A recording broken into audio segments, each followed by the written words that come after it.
Nolima tuzine. Abami mulubiri abakyala mukola ki? Mugenda tukola ki? Mugenda tukola ki? Minister.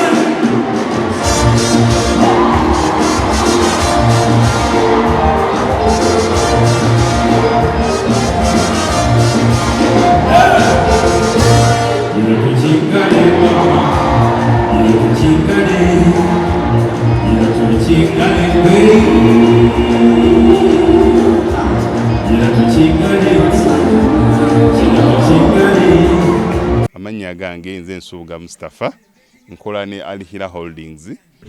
Kakati nannyini nnyumba eno yeesiimye nnyo lwansonga nti eno biodigester era emigaso gyayo egigirimu gyagenda ofuna. Ekisooka tagenda keera lunaku agambe nti bannange septic yajjudde nti nno ajja aleeta ekimotoka ate kimuggyako ssente ng'olwedde yagizimba. So biodigester tegenda keera ku makya nti ejjudde.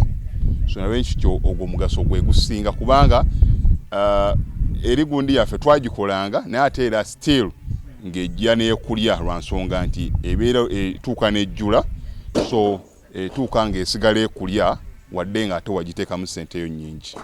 Ekyokulala nti beauty ye egenda vaayo eya compound nti nno pavers zigenda kuva eri engulu yonna gye mulengera paka eno amazzi era gagenda draininga gano ag'enkuba nga gagenda mu kaala akali ebbala awo nti nno beauty y'olujja egenda vaayo bulungi nnyo. Newe manjagala simbawo muddo kisoboka.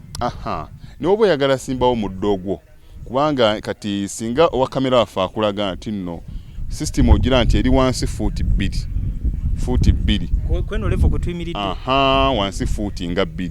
So omuddo kakube guyina emirandira gitya guba gujja mmera. Yes, bannange tetukolera bagagga bokka ate era tetusijja bayita baavu. Omuntu wa wansi omufuna mpola ffenna gye tuggwa nange ndi mufuna mpola. So sikolera bantu sina kika kye ngamba mbu nno nkolera baneeno wabula buli omu nga bwozze bwe tukola ki bwe tukwata. Kati Alihira Holdings Uganda Limited tusangibwa Kamoocha, Prince Charles Drive, Plot 45. Kamoocha we wali offices zaffe.